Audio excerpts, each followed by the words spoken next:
சொல்லி 4 பேருக்கு நன்றி என்கிற இந்த கருத்தரங்கத்தில் முதலாவது நன்றி சொல்ல வருகிறார் தாமல் சரவணன். அவர் வயசு சின்ன வயசு, அதான் அவங்க அப்பா அம்மா அறிவறிந்த மக்கட்பேர். அவர் வள்ளலார் பற்றி பேசுகிறார்.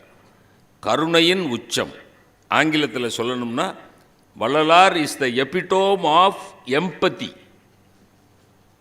சிம்பத்தி வேற, எம்பத்தி வேற.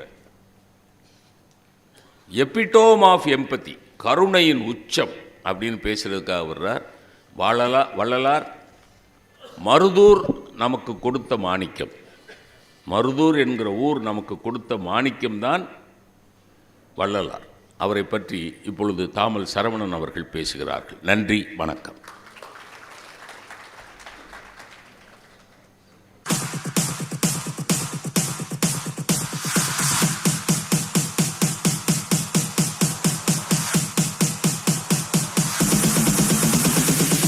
செங்கையில் மான் தூக்கி, செங்கையில் மான் தூக்கி சிவந்த மழு தூக்கி அங்கத்தில் ஒரு பெண்ணை அனுதினமும் தூக்கி, திங்களை கங்கையை கதித்த சடையில் தூக்கி அங்குமிங்கும் தேடியவரும் கண்டிராத காலை தூக்கி ஆடும் தெய்வமே என்னை கை தூக்கி ஆள் தெய்வமே. அருட்பெரும் ஜோதி, அருட்பெரும் ஜோதி, தனிப்பெரும் கருணை, அருட்பெரும் ஜோதி.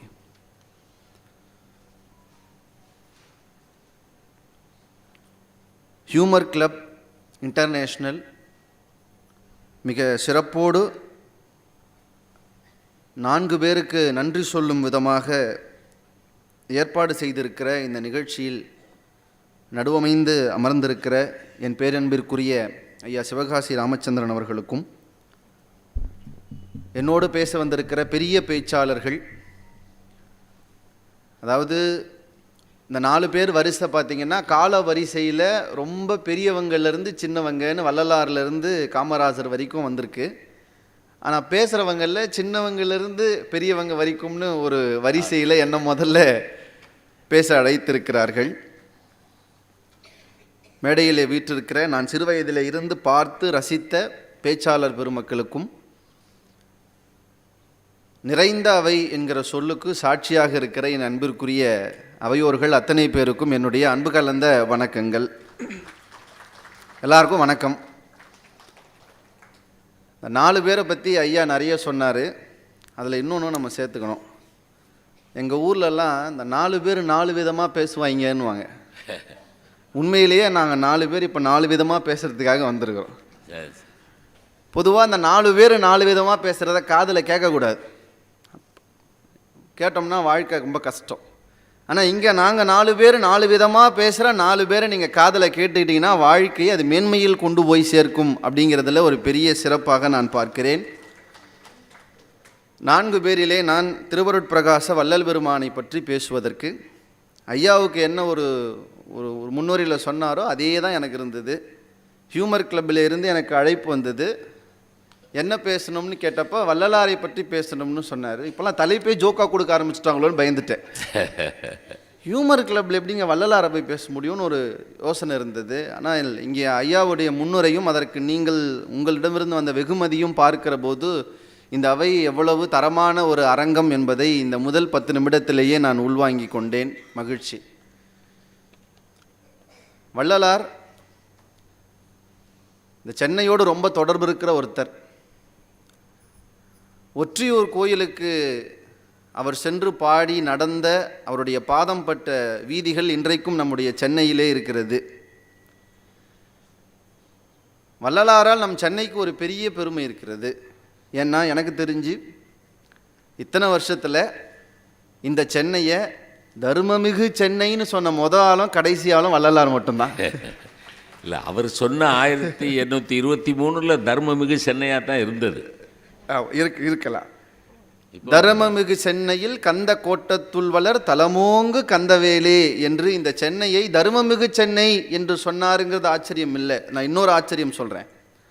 வள்ளலார் அதை சென்னை என்று சொன்னபோது இந்த ஊருக்கு சென்னைன்னு பேர் கிடையாது, மதராசப்பட்டினம் தான்.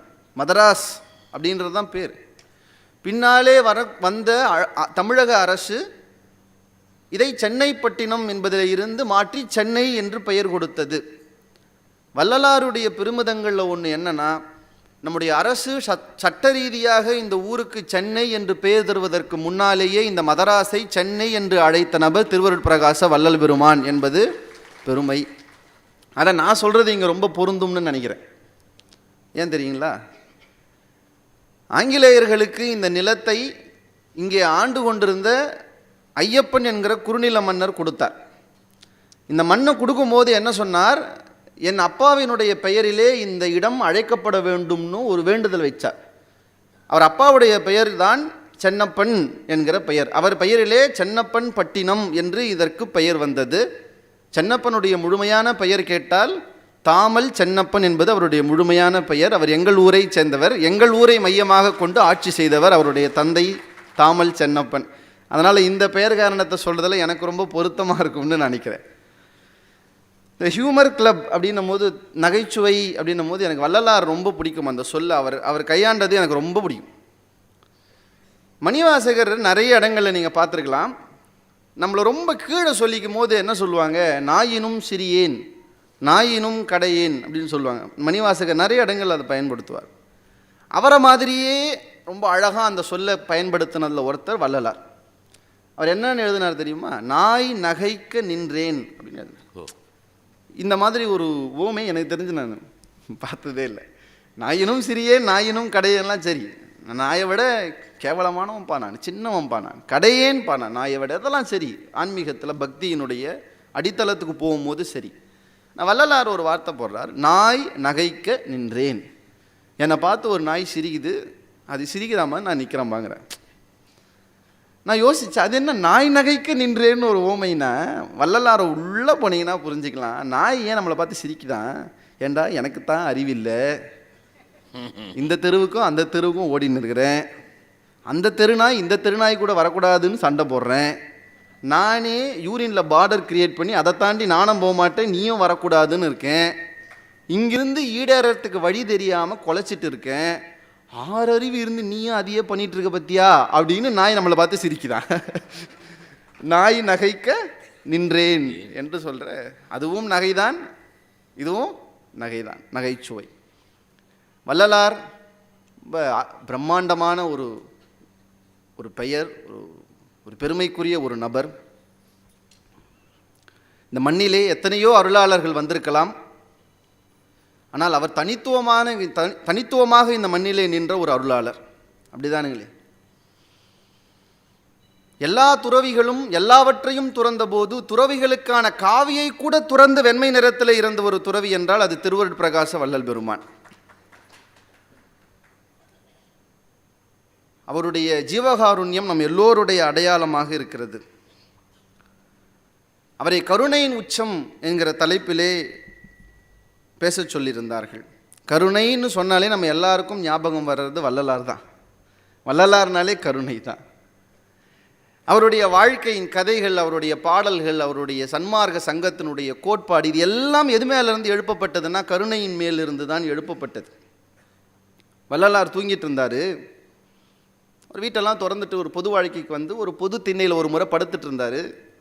இப்போ ஒரு திருடன் வந்து அவருடைய காதில் போட்டிருந்த நல்ல அழகாக ஒரு கடுக்கன் இருந்தது, அதை திருடலாம்னு எடுக்கிறான். ஆல்மோஸ்ட் அந்த கடுக்கனை எடுத்துட்டார் காதில் இருந்து திருடர். நம்ம இன்றைக்கி மரியாதை தான் சொல்லணும்னு இருக்காங்க எல்லாரையும். காதிலேருந்து திருடர் அந்த கடுக்கனை எடுத்துட்டார். எடுத்த உடனே வள்ளலார் இப்போ இப்படி திரும்பி படுத்தார் பாருங்க. அவன் பயந்து அப்படி நகர்ந்து போனான். வள்ளலார் படுத்துக்கிட்டே சொன்னார், பயப்படாத, ஒரு கடுக்கன் எடுத்துன்னு போய் கொடுத்தா திருட்டு கடுக்கன்னு அடிச்சிருவானுங்க, இன்னொரு கடுக்கன் எடுத்துக்க தான் திரும்பி படுத்தேன்னார். இன்னொரு கடுக்கன் எடுத்துக்க தான் திரும்பி படுத்தேன். அவன் திரும்பி தயங்கி நின்னான். அவன் சொன்னான், இந்த பாரு, திருடினதுன்னு நினச்சி கம்மி விலைக்கு வித்துறாத, நல்ல கடுக்கன் நல்ல விலை போகும், 2 மாதம் சேர்த்து எடுத்துகிட்டு போய் வித்துக்கன்னு சொன்னப்போ அந்த திருடன் காலில் விழுந்து அழுதான். அந்த கருணையாளர் தான் திருவருட்பிரகாச வள்ளல் பெருமான். அவர் சின்ன குழந்தையாக இருக்கிறப்போ, அதாவது கருணைங்கிறதெல்லாம் பாருங்கள், இப்போ நம்ம இந்த பேச்செல்லாம் கேட்டுவிட்டு நம்ம இன்றைக்கி வீட்டுக்கு போய் நான் நாளை 10 மணிலேருந்து கருணையோடு இருக்க போகிறேன்லாம் முடிவு பண்ணி இருக்க முடியாது. அதுதான் கருணையே கருணைக்கொலை செய்கிறதுன்னு அர்த்தம். யாரும் கருணையோடு இருக்கிறேன்னு முடிவு பண்ணிலாம் கருணையோடு இருக்க முடியாது. கருணையாக இருப்பது என்பது ஆன்மாவின் இயல்பு. அது எல்லாருக்கும் வராது. வள்ளல் பெருமான் இயல்பிலேயே கருணையானவர். அது ஒரு உதாரணம் சொல்லுவாங்க. அவருடைய அண்ணியார் சின்ன குழந்தையா இருக்கும்போது, என்னடா அவன் தலையில் இவ்வளோ பேன் வச்சுருக்கேன்னு ஒரு பேன் எடுத்தாங்களாம். அதை கொல்ல போகும்போது இந்த நகத்தில் வச்சு கொல்லுவாங்கல்ல, அது எடுக்க போகும்போது வள்ளலார் வேகமாக அந்த பேனை பிடிச்சி, அண்ணி கொடுங்க அப்படின்னு வாங்கிட்டு போய் தூரத்தில் ஒரு இடத்துல விட்டுட்டு பிழைச்சிக்கன்னு சொன்னாங்க. ரத்தத்தை குடிக்கிற பேனுக்கு கூட இரக்கம் காண்பித்த ஒரு துறவி இந்த மண்ணில் உண்டென்றால் அது திருவட்பிரகாச வள்ளல் பெருமான் என்பது அவருடைய கருணையின் உச்சத்திற்கான எடுத்துக்காட்டு. அவருடைய வாழ்க்கை, அவர் வந்த விதம், இதெல்லாம் நான் பார்த்து ஆச்சரியப்படுகிறது நிறைய இருக்கிறது. அவர் ஒரு 4 விஷயத்தை செஞ்சிருக்கிறார். சங்கம் உருவாக்கினார், சபை எழுப்பினார், சாலை அமைத்தார், திருவருட்பா கொடுத்தார். அந்த 4மே வள்ளல் பெருமானினுடைய ஆகச்சிறந்த இந்த தமிழ்நாட்டுக்கு கொடுத்த கொடை. அதில் ரொம்ப முக்கியமானது தான் அவர் எழுப்பின தர்மசாலை. நீங்கள் இப்பயும் வடலூர் போனீங்கன்னா இந்த பெருவெளியிலே இன்றைக்கும் ஒரு 1000 பேருக்கு பசியாற்றி கொண்டிருக்கிற ஒரு இடம் இருக்கிறது என்றால் அது தர்மசாலை. நீங்கள் எப்பயாவது யோசிச்சிருக்கீங்களா, வள்ளலாருக்கு முன்னாடி யாருமே சாப்பாடே போட்டது இல்லையா? போட்டுக்கிறாங்க. அதுக்கு என்ன பேர் சொல்லுவாங்க? அன்னதானம். அன்னதானம் வள்ளலார் வந்ததுக்கப்புறம் வந்ததா? இல்லை, வள்ளலாருக்கு முன்னாடியே அன்னதானம் உண்டு. அந்த அன்னதானம் போடுற இடத்துக்கு என்ன பேர் தெரியுமா? அன்ன சத்திரம்னு பேர். வள்ளலார் அப்படிதான் ஒன்று உருவாக்குறார். ஆனால் அவருக்கு அன்னச்சத்திரம்னு அதுக்கு பேர் வைக்கல, தர்மசாலைன்னு பேர் வைக்கிறார். ஏன் அதுக்கு அன்னச்சத்திரம்னு பேர் வைக்கலன்னா தப்பா எடுத்துக்காதீங்க, வள்ளலார் செய்தது அன்னதானம் இல்லை. அப்போ அன்னதானம் இல்லைன்னா அது என்னன்னு கேட்டிங்கன்னா, நான் ஒரு வேற ஒன்றுலேருந்து இதுக்கு நான் புரிஞ்சிக்க முடியுதான்னு பார்ப்போம். நம்ம எல்லாரும் இன்றைக்கி ஒருத்தரை பார்த்துக்கும் போது கேட்டுக்கிற வார்த்தை சாப்பிட்டீங்களா, சாப்பிட்றீங்களா. நம்மளுடைய அளவலாகிற முக்கிய சொல்லி அதுதான். நான் மலேசியா போனப்போ ரொம்ப ஆச்சரியப்பட்ட விஷயங்களில் ஒன்று, மலேசிய தமிழர்கள் நம்ம பார்த்து சாப்பிட்டீங்களான்னு கேட்குறது கிடையாது. என்ன கேட்பாங்க தெரியுமா? பசியாரிட்டீங்களான்னு கேட்பாங்க. அவங்களுக்கு மலேசிய தமிழர்கள், நமக்கு தாய் தமிழர்கள்னு பேர் வேற. பசியாரிட்டீங்களான்னு கேட்பாங்க. நல்லா ஞாபகம் வச்சுக்கோங்க, சாப்பிட்டீங்களாங்கிற சொல்லுக்கும் பசியாறி விட்டீர்களா என்ற சொல்லுக்கும் என்ன இடைவெளி இருக்கிறதோ அந்த இடைவெளி தான் அன்னச்சத்திரத்திற்கும் தர்மசாலைக்கும் இடையே இருக்கிற இடைவெளி. இது ரெண்டுக்குமான இடைவெளி அதுதான். வள்ளல் பெருமானினுடைய கருணையின் உச்சம் என்ன தெரியுமா? அன்னதானமாக அவர் சாப்பாடு போட்டது கருணையின் உச்சம் இல்லை. அவர் ஒரு தர்மசாலையினுடைய துவக்க விழா அழைப்புதழ் போடுறார். அந்த அழைப்புதழில் எல்லாரையும் கூப்பிட்றார்.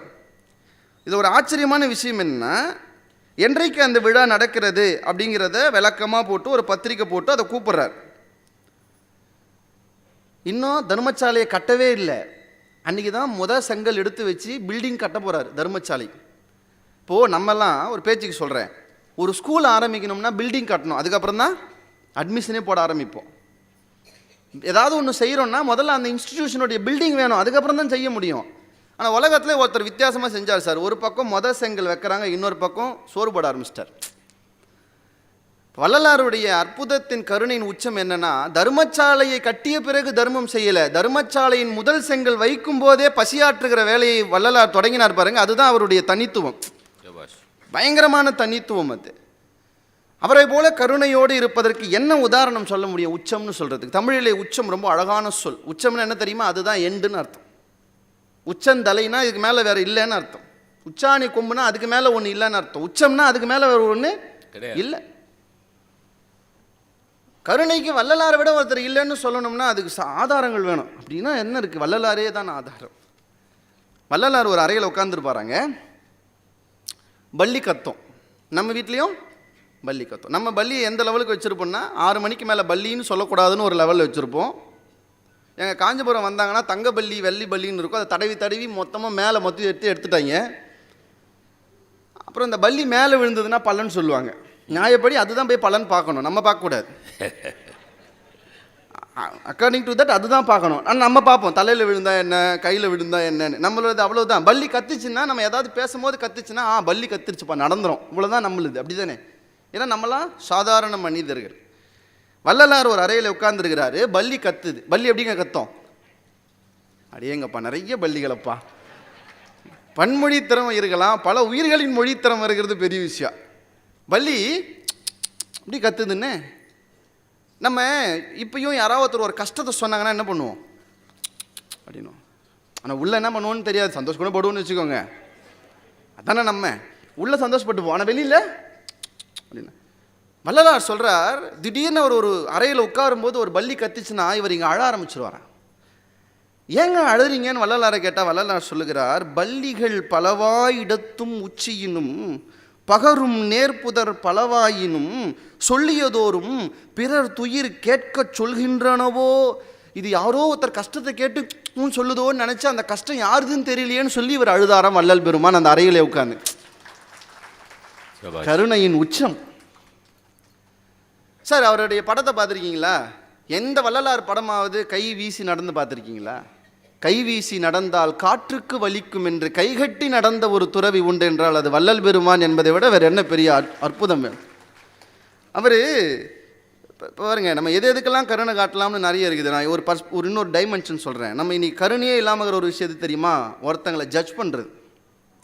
ரொம்ப சாதாரணமாக இந்த அம்மா இப்படி புடவை கட்டியிருக்கு, என்ன இவர் இப்படி இவங்களோட பேசிகிட்டு இருக்காரு, என்ன இவங்களோட பழகிட்டு இருக்காங்க. இந்த கேரக்டர் அசாசினேஷன் ஒன்று இருக்குது பாருங்க, அதில் கொண்டு வந்து கருணையை வச்சவர் வள்ளலார். சொல்கிறாரு, வையமேர் பிறர்த்தம் கோலமும் நடையும் வண்ணமும் அண்ணலே சிறிதும் பையனான் ஊன்றி பார்த்ததே இல்லை. சார் ஒருத்தருடைய கோலம் அப்பியரன்ஸ், ஒருத்தருடைய நடை கேரக்டர், ஒருத்தருடைய வண்ணம் அவங்களுடைய இயல்பு, இதை கிரிட்டிசைஸ் செய்கிறது கூட கருணைக்கு புறம்பானது என்று ஒருவர் சொன்னார் என்றால் தமிழ்நாட்டில் இந்த மண்ணில் வள்ளல் பெருமான் அதை சொன்னார். அதை தான் பின்னாடி ரேசிசம்னு நம்ம பின்னாடி அதை பெருசாக நீட்டி கொண்டு போகிறோம். ஆனால் அதனுடைய அடித்தளமாக எங்கிருந்து பார்க்குறோம்? வள்ளலாரிடமிருந்து நாம் அதை பார்க்கிறோம். வள்ளலார் அவருடைய கருணையின் அளவு ரொம்ப ரொம்ப ரொம்ப பெருசு. நான் ஆச்சரியப்படுகிற இடங்கள் நிறைய இருக்கிறது. அதில் ரொம்ப முக்கியமான ஒன்று, உயிர்கொலைக்கு எதிராக வள்ளலார் பேசுகிறார். இன்றைக்கி ரொம்ப பொருத்தமானதுன்னு நினைக்கிறேன். ஏன்னா இன்றைக்கி எதுவும் இந்த எய்ம்ஸ்டீன் ஃபைலாக எதுவும் ஒன்றெல்லாம் வந்துன்னு இருக்குது.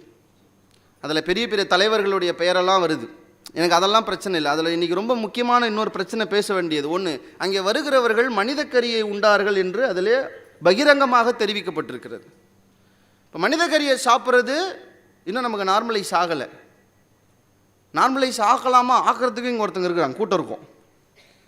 நம்ம அதுக்கு பேர் வேறு என்ன வச்சுருக்கோம்? உணவு சங்கிலின்னு வச்சுருக்கிறோம். நாளைக்கு என்ன சொல்லலாம்? ஒரு பாம்பு இன்னொரு பாம்பை தின்பது உணவு சங்கிலி என்றால் ஒரு மனிதன் இன்னொரு மனிதனை உண்பது உணவு சங்கிலி தானேன்னு வாதம் ஒருவேளை இந்த மண்ணில் நடக்கும் செய்யலாம். இந்த உயிர்கொலை என்று தான் இருக்கிறதுலே கருணையினுடைய உச்சம். சார் அந்த உச்சத்தை தொட்டவர் வள்ளல் பெருமான் தான். அந்த உச்சத்தை தொட்டவர். நம்ம எல்லாருக்கும் தெரிஞ்ச ஒரு பாட்டு தான், வாடிய பயிரை கண்டபோதெல்லாம் வாடினேன். அது வரைக்கும் தான் நம்ம எல்லாரும் சின்ன வயசுலேருந்தே படிப்போம். அடுத்த 6 வரியை சொல்கிறதே கிடையாது. சில பேர் இது திருக்குறள் தானே 2 லைன் இல்லையாலாம் கேட்பாங்க. நிறைய பேர் என்கிட்ட வாதம் செய்வாங்க, என்னன்னு வாடிய பயிரை கண்ட போதெல்லாம் வாடினேன்னா அப்புறம் வள்ளலார் எப்படி சாப்பாடு வடித்து சாப்பிட்றாரு? சில பேருக்கு மூளை காது வழியெல்லாம் தெரியும் இல்லை, குதர்க்கம். ஆமாம், அவங்க கேட்பாங்க குதர்க்கமா, வாடிய பயிரை கண்ட போதெல்லாம் வாடினேன், அப்போ எப்படிங்க அவர் அரிசி செஞ்சு சாப்பிடார்? வாடிய பயிரை கண்டதற்காக வாடியவர் இல்லை வள்ளலார். அது அதனுடைய பொருள் அல்ல. முழு பாட்டை படிக்கணும். அடுத்த லைன் என்ன சொல்றாரு? வீடுதோறும் இறந்தும் பசியராது அயர்ந்த வெற்றரை கண்டுளம் துடித்தேன். அப்படின்னா என்ன? வீடு வீடா போய் சாப்பாடு கேட்டோம், சாப்பாடு இல்லைன்னு ஒருத்த மயங்கி விழறானே, இவனை பார்க்குறேன், வாடி போன பயிரை பார்க்குறேன், சே இந்த பயிர் வாடாமல் அரிசியாக இருந்தால் இவனுக்கு சோறாக இருக்குமேன்னு நினச்சி வாடிய பயிரை கண்ட போதெல்லாம் வாடினேன் என்று பொருள் சொன்னால் உண்மையான வள்ளலாரினுடைய தரிசனம் நமக்கு கிடைக்கும். நீடிய பிணியால் வருந்துகின்றோர் என் நேருற கண்டுளம் துடித்தேன், ஈடின் மாணிகளாய் ஏழைகளாய் நெஞ்சிலைத்தோர் தமை கண்டே இழைத்தேன் என்று ஒரு குரல் இந்த மண்ணில் வந்ததென்றால் அது வள்ளல் பெருமானினுடைய குரல். ஏழையா இருக்கிறத பார்த்து ஒருத்தர் கஷ்டப்பட்டாருங்க, நோய் வந்ததை பார்த்து ஒருத்தர் கஷ்டப்பட்டாருங்க. அதை விட இன்னும் அது மனிதர்களோடு நின்று இருந்தால் வள்ளலார் பெரிய ஆள் இல்லை. அது எங்கே எடுத்துகிட்டு போகிறார் பாருங்க, உயிர்களுக்கு எடுத்துகிட்டு போகிறார். காணொரு பசுக்கள் கன்றுகள் ஆதி கதறிய போதெல்லாம் பயந்தேன், ஏன் ஒரு மாடு முதல் பல மிருகம் இளைத்தவை கண்டுளம் இளைத்தேன். நம்ம வீட்டில் லவ் பேர்ட்ஸ் வளர்ப்போம்ல, கூண்டுக்குள்ளே வச்சு அழகாக பார்த்து வள்ளலார் சொல்கிறார், கோனொரு கோழி முதல் பல மிருகம் இளைத்தவை கூவுதல் கேட்டுள்ளம் குலைந்தேன்னு எழுதுகிறார். கூண்டுக்குள்ளே ஒரு பறவையை வச்சு அது கத்துறதை கேட்டால் நமக்கெல்லாம் ஹாப்பியாக இருக்கும். வள்ளலார் சொல்கிறார், அது கூவது என் காதுகளை குலைக்கிறதுன்னு எழுதுகிறார். இதனுடைய இன்னும் உச்சம் எங்கே போய் பார்க்கலாம் தெரியுமா சார்? ஒருத்தர் வெஜிடேரியனாக ஆகிட்டோன்னு வச்சுக்கோங்க, ஜீவகாருண்யத்தோட வெஜிடேரியன் ஆகிட்டோம். இப்போ நாங்களாம் வெஜிடேரியன் தான், ஜீவகாருண்யம் வந்தாச்சு. ஆனால் இது ஜீவகாருண்யம் இல்லை, இது உணவில் வெஜிடேரியன், அவ்வளவுதான். ஜீவகாருண்யமாக எப்போ மாறணும்னா, இப்போ நான் சாப்பிட மாட்டேன், ஒரு இப்படி தெருவில் நடந்து போனோன்னு வச்சுக்கோங்க, ஒரு மீன்கார ஆயாமா ஒரு மீன் ஆஞ்சிட்டு இருந்தாங்கன்னா எனக்கு பார்க்கும்போது நம்ம இதை சாப்பிட மாட்டோம்ப்பா, அவ்வளோதான், அதுக்கு மேலே எனக்கு அதில் எதுவும் இல்லை. ஒரு கோழி தொங்கிட்டு இருந்துன்னு வச்சுக்கோங்க, இதெல்லாம் எப்படிப்பா சாப்பிட்றாங்க, அவ்வளோதான், அதுக்கு மேலே எதுவும் போகாது. ஆனால் வள்ளலார் எந்த அளவுக்கு இருந்தாருன்னா, அவர் எழுதுகிறார், துண்ணன கொடியோர் பிற உயிர் கொள்ள தொடங்கிய போதெல்லாம் பயந்தேன், கண்ணினால் ஐயோ பிற உயிர் கொள்ள கண்ட காலத்தெல்லாம் பதைத்தேன். இதெல்லாம் பெரிய விஷயம் இல்லை. எங்கே வள்ளலார் கருணையின் உச்சம் பாருங்க. மீனையே பார்க்கல, மீன் துடிக்கிறதே பார்க்கல, எதிர்க்க ஒருத்தன் வலையை தோளில் போட்டு நடந்து வரான், அவ்வளோதான். மீனையே பார்க்கல, வலையை தான் தோளில் போட்டு நடந்து வரான். வள்ளலார் எழுதுகிறார், கண்ணினில் வலையும் தூண்டிலும் கண்ட காலத்தில் என் உள்ளம் நடுங்கிய நடுக்கம் எந்தையின் திருவுளம் அறியும்னு எழுதுகிறார். இந்த வலையை பார்க்கும்போதே, இந்த வலையில் எத்தனை மீன் மாட்டி சாகுமோன்னு வலையை பார்க்கும் போதே அதில் சாகப் போகிற மீனை நினைத்து அழுதவர் ஒருவர் உண்டு என்றால் அது வள்ளல் பெருமான் என்பது கருணையின் உச்சம். அருமை அருமை. நான் நிறைவாக ஒரு முக்கியமான இடத்திற்கு வருகிறேன். நம்ம எல்லாருக்கும் அறிவு இருக்கிறதான்னு கேட்டால் என்ன சொல்லுவோம்? முதல்ல கோவம் வரும். யாராவது உனக்கு அறிவு இருக்கான்னு கேட்டால் பொறுமையாக இருக்குதுன்னு பதில் சொல்லுவோம். உண்மையை கண்டுபிடிச்சிட்டாங்களா? நம்ம யாருக்குமே அறிவு இருக்கான்னு முதல்ல கேட்டால் பொறுமையாக முதல்ல பதில் சொல்ல மாட்டோம். ஏன்னா அது நமக்கு ரொம்ப தன்மான பிரச்சனை. அறிவு இருக்குதான்னு கேட்குறது பெரிய தன்மான பிரச்சனை. அறிவில்லாதவனுக்கு கூட அது தன்மான பிரச்சனையாக இருக்கும். எதை அறிவுன்னு கேட்டால் என்ன சார் பதில் சொல்லுவோம்? நம்ம ராக்கெட் விடுறதா, மைக்கு கண்டுபிடிச்சதா, பெரிய பெரிய மருத்துவ உபகரணங்கள் எல்லாம் கண்டுபிடிச்சிட்டோமே, இதெல்லாம் அறிவா? எது அறிவுன்னு நமக்கு திருவள்ளுவர் சொன்னார். எது அறிவு? அறிவினால் ஆகுவது உண்டோ பிறரின் நோயின்னு சொல்லியிருந்தா வள்ளுவர் சாதாரண ஆளு. பிரிதின் நோய் தன் நோய் போல் போற்றா கடைனா, வேற உயிர்களின் துன்பத்தை கூட தன் துன்பமாக நினைக்கிற மனம்தான் அறிவுன்னு திருவள்ளுவர் சொல்றார். அறிவை கொண்டு போய் மூளையில் வைக்கல. உலகத்தின் பெரிய பெரிய தத்துவ அறிஞர்கள் எல்லாம் அறிவை கொண்டு போய் மூளையில் வைத்தார்கள். ஆனால் அறிவை கொண்டு போய் மனதில் வைத்த ஒரே நபர் திருவள்ளுவர். அதுதான் இந்த திருக்குறளுக்கு இருக்கிற பெரிய மகத்துவம். நான் இந்த ஒரு செய்தியோடு நான் நிறைவு செய்கிறேன். மனதில் வைக்கிற இடம் இருக்குல்ல, இன்னொன்று நோய் நம் நோயாக நினைக்கிறதுனா அது எப்படி சார் நினைக்க முடியும்? யாராலும் நினைக்க முடியுமா? ஒருத்தர் நினைச்சார். யாரு? வள்ளலார். இதோடு நான் நிறைவு செய்கிறேன். வேற ஒரு உயிரினுடைய நோயை தன் நோயாய் நினைப்பது. அந்த தன் நோயாய் நினைப்பதுக்கு ஏதாவது ஒரு எக்ஸாம்பிள் வேணும்ல. ஒரு நாய் செத்து போச்சு, இல்லை அடிபட்டுருச்சு, ஓ எனக்கு கால் அடிபட்ட மாதிரி இருக்குதுப்பான்னு சொன்னோம். அப்படி ஒரு நோய் நமக்கு வருமா? அப்படி ஒருத்தருக்கு வந்தது. யாருக்கு? வள்ளலார். மனுமுறை கட்ட வாசகம் எழுதினார். உங்களுக்கு கதை தெரியும். வீதி விடங்கன் தேர் எடுத்துகிட்டு போனால் கண்ணுக்குட்டி குறுக்க வந்துருச்சு, இடைச்சக்கரம் ஏறி அந்த கண்ணுக்குட்டி செத்து போச்சு. இவ்வளோதான் கதை. மனுமுறை கண்ட வாசகத்தினுடைய முதல் அடி சிலப்பதிகாரத்தில் இருக்கு. பின்னால் பெரிய புராணத்திலே மனுநீதி சோழன் கதையை சேக்கிழார் எழுதுகிறார். அதற்கு பின்னால் இந்த கதையை நீட்டி முழங்கி அழகாக கொடுத்தது திருவருட்பிரகாச வள்ளல் பெருமான் தான். மனுமுறை கண்ட வாசகம் அப்படின்னு எழுதினார். அதில் அந்த மாட்டுக்கு உள்ள போயிட்டார். பிரிதின் நோய் தன்னோய் போல் போற்றா கடை. இப்போ அந்த மாடு தான் கண்ணுக்குட்டி செத்து போச்சு சார். ஒரு மாடு எப்படி எல்லாம் அழும்? மாடு தான் அழும், வேற எப்படி அழுமா என்ன? வள்ளலார் எழுதுறாரு, இந்த மாடு அழுவுதான். எந்த மாடு? தான் கண்ணுக்குட்டியை இழந்த மாடு அழுவுதான். இதென்ன தீவினையோ, இதென்ன இந்திரஜாலமோ, இதென்ன விபரீதமோ, வால் அசைத்து கால் விசைத்து எனக்கு முன் துள்ளியோட இப்போது பார்த்தேனே. இப்போதான்பா பார்த்தேன். என் மகன் அழகாக வாழை ஆட்டிட்டு இப்போ தான் ஓடனான். இப்போ ஜஸ்ட் நோ, இப்போது பார்த்தேனே. இப்படிப்பட்ட இடி இடிக்கும் என்று நான் எல்லளவும் அறியேனே. அடுத்து சொல்லுது சார், இதுதான் ஆச்சரியப்பட்டேன். இதுதான் தன்னோய் போல் போற்றாக்கடை. அது சொல்லுது, காவிரி முதலான தீர்த்த யாத்திரை செய்தும் சிதம்பரம் முதலான தல யாத்திரைகள் செய்தும் திருக்கோயில்களிலும் திருவீதிகளிலும் உள்ள புல் முதலானவற்றை வாயினால் கலைத்து திருப்பணி செய்தும் புல் மேயாமலும் நீர் குடியாமலும் நெடுநாள் விரதம் காத்து உன்னை பெறப்பட்ட பாடு தெய்வம் அறியுமேன்னு ஒரு மாடு பேசுது சார். மாடு புல்லு சாப்பிட்றது சாதாரண விஷயம். ஆனால் இந்த மாடு போய் வயலில் தெருவில் இருக்கிற புல்லை சாப்பிடாதான், கோயிலில் இருக்கிற புல்லை சாப்பிட்டுச்சான். ஏன்? எனக்கு ஒரு புல்லை இல்லை, புல்லை கூடுன்னு கோயிலுக்கு உழவார பணி செய்து அந்த மாடு பெற்றதான் இந்த கண்ணுக்குட்டி. இப்படி யாராவது எழுத முடியுமா சார்? அவர் இன்னும் எழுதுறாரு என்னன்னு, உன்னை பெற்ற இளைப்பு இன்னும் ஆறவில்லையே. அந்த பசுவுக்கு உடனே கண்ணுக்குட்டி பிறக்கலையா, ரொம்ப நாளுக்கு அப்புறம் அந்த கண்ணுக்குட்டி பிறந்துச்சான். அந்த ஓனரு எப்படி மனித பெண்கள் குழந்தை இல்லை என்றால் மலடி என்ற சொல்லை சொல்வார்களோ அந்த சொல் அந்த பசுவுக்கும் இருந்துதான். ஓ, இப்போ அது சொல்லிச்சான், பிறக்காமல் மலடின்னு ஒரு சொல்லுவாங்கன்னா பரவாயில்ல, பிறந்தும் நீ இறந்து மீண்டும் மலடி என்ற சொல்லை எனக்கு தந்து விட்டாயே என்ற அந்த பசு அழுகிற குரலில் கருணையின் உச்சம் வள்ளலார் என்பது பிரதிபலிக்கிறது என்று சொல்லி நல்ல வாய்ப்பை நல்கிய இந்த அவைக்கு நன்றி கூறி விடைபெறுகிறேன். நன்றி, வணக்கம். சரி, அருமை அருமை. ஒரு அமைதியான அதே சமயத்தில் ஆழமான, இதைவிட வள்ளற் பெருமானை அழகாக யாராலும் படம் பிடித்து காட்ட முடியாது. அவர் செய்த மிகப்பெரிய தொண்டு பசி ஆற்றியது. அது நல்லா சொன்னார்.